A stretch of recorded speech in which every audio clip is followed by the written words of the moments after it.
Hello, New York Giants fans, and welcome to a new edition of the Valentine's Views podcast here on YouTube. Please like, share, and subscribe to support the channel. All right, Giants fans are still reeling from trying to process the news that the Daniel Jones era, what some want to call the Daniel Jones error, is finally over or appears to be over with the New York Giants. And what I'm going to do today is we're going to talk to longtime NFL exec TJ McCreight, who's done personnel for the Eagles, the Ravens, the Cardinals, the Colts. He's been around the NFL for a long time. 5 years as player personnel executive for the hated rival Philadelphia Eagles, but we won't hold that against you, TJ. Thank you so much for hopping on. Thanks, Ed. I'm glad to be here for sure. And I think just so folks know, I got to know you a little bit a couple years back when you were doing some work scouting draft prospects for 33rd team, and I always appreciate your perspective. Thank you very much. I enjoy it. So So what we're going to do mostly, folks, if you missed it, I did a survey over the weekend looking for opinion from former NFL execs, current, national writers, uh, as many opinions as I could find on the various aspects of Joe Shane's performance as Giants GM. And TJ was kind enough to participate in that for me. So we're going to go through a lot of what we talked about there. TJ, I've got questions for you about the way you answered some of those questions. So I hope you're ready to defend yourself. But we have to start. We have to start with Jones. Obviously, we're recording on Tuesday. The Giants made the decision to move on from Daniel Jones, which effectively ends his time with the Giants. And they made that decision on Monday. Just your reaction to that. I mean, did they have any other choice at this point? I'll tell you what, Ed. When you're on a team and they're 2-8 and the season's going poorly, the only thing that matters is winning a game. So, as the head coach, Brian Daboll has to figure out what do we need to do to win a game.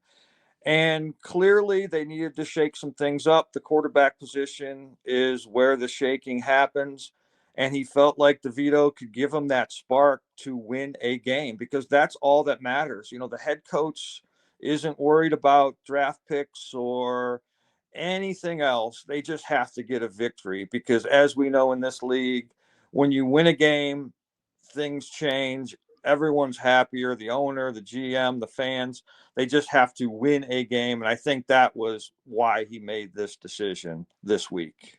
Yeah, it's also interesting. I don't know if you're aware of this. The Giants are 0-5 at home this year, Right. and and I don't think going 0-9 at home would do anything for Brian Daboll's prospects of being back next year. No, boy, the New York teams aren't doing well. Yeah, I mean, they have to give their fans something to root for, and uh, when you when you're on a team that's not doing well, it is a tough existence. It's not fun. So anything they can do to get a win, and those people go to that stadium, and it's no fun. These seasons aren't fun. I've been through it, and they just have to figure it out. Figure out the way to get a win. Devito mania and all of that last year. Tommy Devito coming out of nowhere, undrafted free agent.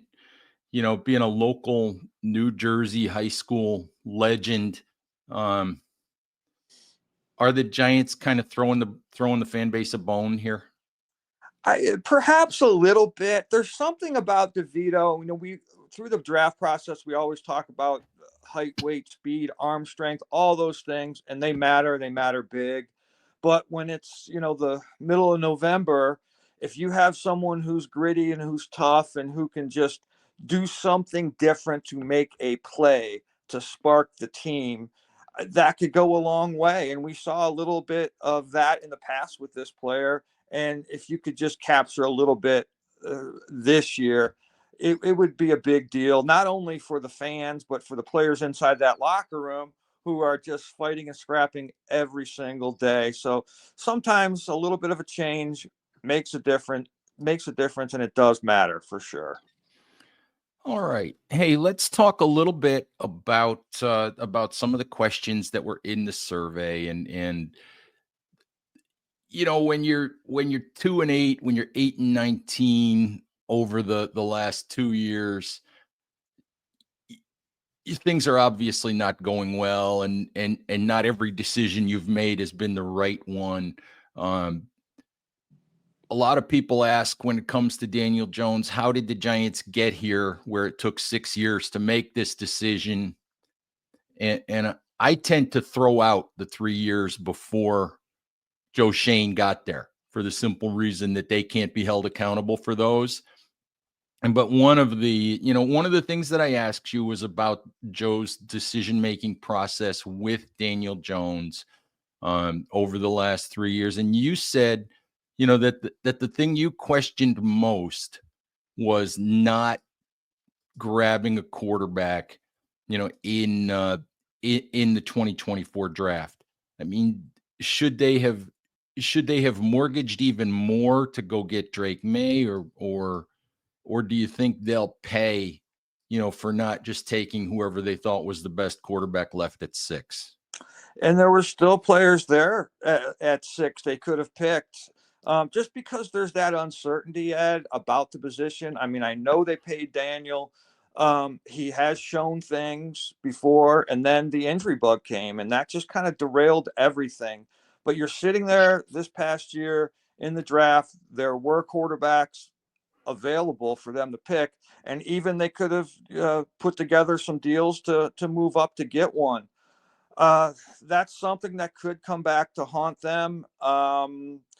Some of those players, probably half of them, are going to become good players, and there was guys to be picked, and I like who they picked. Neighbors is going to be a really, really good player, but he's not a quarterback, and we know Hmm. that it doesn't matter who you're picking. You have to have that position figured out, and right Hmm. now we don't have that position figured out, and that's scary and that's concerning for the organization, really. Yeah, I look at it like I think I wrote this morning that the easy part of the Giants quarterback decision was benching Daniel Jones. The hard part's going to be figuring out who's next, and it doesn't help that they don't really have a who's next option in the building. They don't have that. And then if you look at this draft that's coming up, there's no Andrew Luck. There's no slam dunk quarterback, in my opinion, in this draft. But they're going to have to find one, and they're going to have to make that pick and find a guy to lead the franchise. But if there's no clear cut player, we're not quite sure who it's going to be. But one thing I know about the Giants, and they have good people in that building. I know a lot of the scouts, they do their due diligence. They're going to identify the right quarterback. They're going to put them in order. And I think they're going to pick one this April and get the player for the future. Cross your fingers and hope, if you're a Giants fan, because it's not easy, and this I wasn't going to ask you, but since we're on the topic, just a quick thought on, I've run the numbers. I've looked at all the stats and the first round draft picks, and there are more first round draft pick quarterbacks who fail in the NFL, at least in terms of, if you define it as guy got a second contract from his team, or the guy was a Pro Bowl quarterback or whatever. There are more guys who fail than succeed. Just from your experience, why is it so hard? Why is it so hard to find these guys and put them in the right places? Well, as we know, it's the hardest position to play in sports, number one. There's probably 12, 13, maybe 14 in the whole world that are really, really great at what they do. So they're hard to find, certainly. But one thing that no one really talks about is what team and what situation these players go to. If you're drafted as a quarterback and you go to a team with a defensive coach, maybe you're not getting schooled up on the nuances of the game. Maybe you go to a team that doesn't have a strong offensive line and you're running for your life. I mean, just think about it. If you're drafted out of Alabama or Texas or Ohio State, you're used to sitting there in a nice, clean, pristine pocket, throwing the 5-star receivers. You go to the worst team in the NFL and you're playing in chaos and people all around you, and you're just not used to doing that. It's different. You're not used to playing in a muddy pocket, and all those things matter. All those things make a big difference, and it affects the future of those quarterbacks for sure. Absolutely. Absolutely it does. Hey, one of the other things that I asked you about, a non-quarterback question. I did ask you about the Barkley situation with the Giants. I kind of phrased the question as, philosophically, the NFL says, you don't pay a running back, big money, second contract, all of that. And it's really a two-part question. Did Joe Schoen handle the situation correctly? And the second part of that, which really wasn't part of what I asked you, is look at what Barkley's doing this year. Look at what Derrick Henry's doing this year. Look at what Joe Mixon is doing this year. Is that sort of running back value thing maybe starting to change? Well, I think what teams are starting to do is maybe zig while other teams are zagging.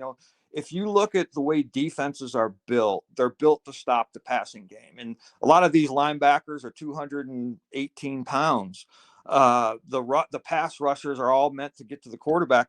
The defenses are smaller. If you can pound people in the running game, you have an advantage. So I think you're going to see that start to creep in just a little bit. Regarding running backs, I think I may have a little different take on it. I would be reluctant to pick a running back high in the draft because I think I can get one in the second or third round that's almost as good as the guy I'm going to get in the top 10. Just because they don't last that long. But in the Saquon situation, they weren't giving up picks for Saquon. It was just money. And that Mhm. to me is a little different when it's just money. They weren't giving up resources to get them. And then Ed, when I hear the owner make that comment on Hard Knocks, you could kind of tell that the owner didn't want to lose the player, especially to their rival.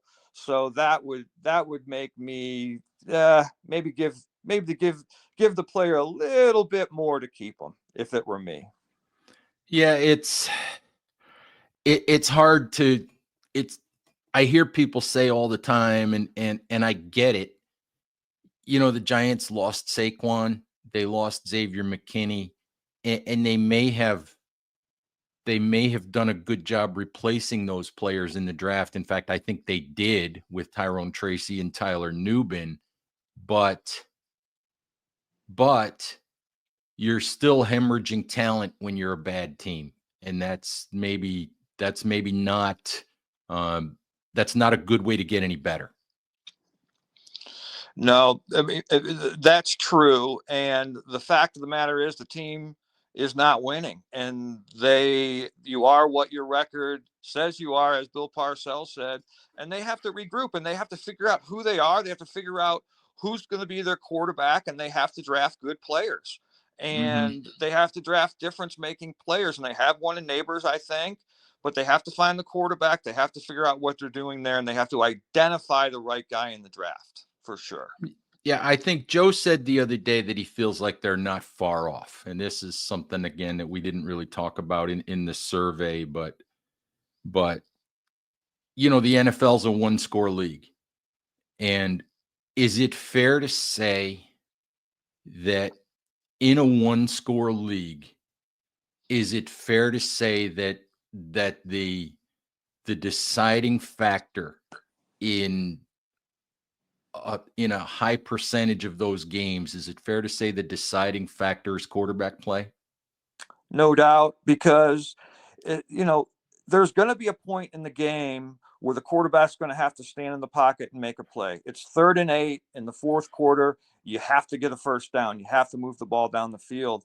And look what Washington did this year. They changed one position, the most important position. They look like, and you guys have seen it, they look like a completely different team. I mean, they lost last week, but they look like a whole different team with that player at that position. So it can be done, and maybe they aren't as far off as people think if they get that position right and fix it. Let's talk about a couple of other positions. I asked you about the offensive line, and Joe has drafted 4 offensive linemen in in 3 drafts. The only one right now who looks like a starting offensive lineman is John Michael Schmitz. And the comment that you made about Evan Neal that surprised me was that there were a lot of questions from NFL scouts about that pick, and that there were a lot of people who felt that there was no way that Neal should have been drafted that high.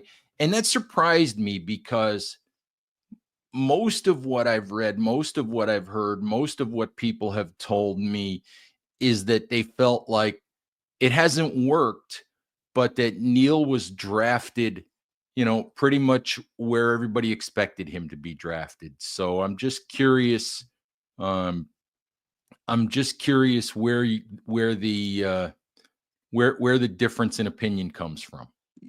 Yeah, when I watched the film of Neal coming out of college, after 4 games, I hit stop and put the remote control down, and I thought, okay, this guy's going to be a good player. I didn't see special. I didn't see great.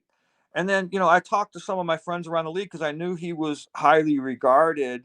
And a lot of them felt the same way, that he wasn't a special athlete. He didn't have any rare traits or rare qualities. Now, that's not a knock on the kid. I mean, he is what he is. But I thought he was picked a little bit higher than he should have, in my opinion. But on the other hand, John Michael Schmitz, I think he could become a really good player and a really solid guy, and a core to that unit that can kind of be the quarterback of that offensive line. I think he could be a really good player. I thought that was a really good pick, in my opinion. Nice. One more Neal related question, and this goes back to Neal's pre-draft process. You talk about the things that you saw that you didn't that you didn't see from Neal. Should it have been a red flag that he didn't work out at the combine, that he didn't do any of the physical testing at his pro day, that he more or less stood on that infamous video of him doing the box jump and said, "Here, I'm a great athlete"? Should it have been a red flag for people that he didn't want to put numbers to his athleticism? Yeah, I mean, every case is different, but usually if a guy is going to put up good numbers and he's fast or he's a good athlete, they want to do that. They want to show people how good they are. They want to compete against the other players at their position. So to me, that is a bit of a red flag. And, that's also a question that was probably asked during the combine or in the interview process. Hey, why aren't you working out? What's the situation? I'm not sure how he answered that question, but yeah, it's certainly a red flag to me because, hey, Bo Jackson and Deion Sanders, we knew they were fast. They went and ran at the combine because they knew they were fast. They wanted to show off. And if you're Mhm. not going to do that, why? What is the reason for that? Is it because during your workouts at school or at the facility, you're not running fast or you're not jumping high? Oftentimes that's the case. Mhm. Yeah, in retrospect, I guess I didn't think much of it at the time, but in retrospect, when you see some of the movement skills and all of that, you think, maybe that's why he didn't want to put numbers to it. Most definitely, and that's usually the case. Like I said, guys who are good at something want to do it, and if they're not, they back off a bit. But hey, we all know that all that matters is what happens on the film, right? How do you play football? It's how high you jump or how fast you run. It's just a small piece to the process, but like you said, Ed, it's all kind of adding up, and it's all kind of coming together to make the picture Hmm. more clear, I think. Right. And in this survey, you also talked about Kavon Thibodeaux, and I will say this: Kavon Thibodeaux is a good player. Kavon Thibodeaux has not been for the Giants what you would hope the number 5 overall pick would be, and probably what Joe Schoen would hope his first pick as an NFL GM would be. Um, and you said that you felt like Thibodeaux was overdrafted a little bit as well. Just your thoughts on Kavon. Yeah, the problem I had with Kayvon, I know he had double digit sacks last year, but he goes stretches of time without doing much. And he doesn't really affect the game. And then he'll have a sack or he'll have a good play, but then he'll go 10 or 15 plays without doing much. That to me is concerning. Where does he go? Why does he disappear? Impact players don't do that. I mean, Ed, if you watched Myles Garrett at Texas A&M, he went 10 or 15 plays without registering a tackle or a sack. But when you watch those plays, he's still a factor. There's 2 or 3 guys blocking him. He's opening up lanes for other players. I didn't see that with Thibodeaux. I just saw a guy who kind of just got lost. And while he still will make plays, to me, that was very concerning, especially for a high pick. Right. That he's not impacting on a play to play basis. Yeah. Yeah, interesting. So I mean it's hard to look at Joe's first draft and say that he got the value he would have hoped to have gotten out of the 5th and 7th picks. Yeah, you're hoping for just more impact. And if you're picking players that high, they have to affect the game and they have to affect the game in a big way. And, unfortunately, you're not seeing that. Not saying that that won't happen down the line, but right now, we're not really seeing it. Yeah, and it's interesting while we're talking about drafts and prospects and players. I I didn't prep you for this one, so I'm going to ask you to wing it a little bit. I want to ask you a Deontay Banks question, and I don't know how much you studied Banks coming out of Maryland. Um, Honestly, I like Tay. Tay and I went to the same college. I'm a Maryland guy too, so I always have a soft spot for those guys. Um, what we've seen on the field to me with sort of the lack of production on the ball is not a surprise because that's what he was at Maryland.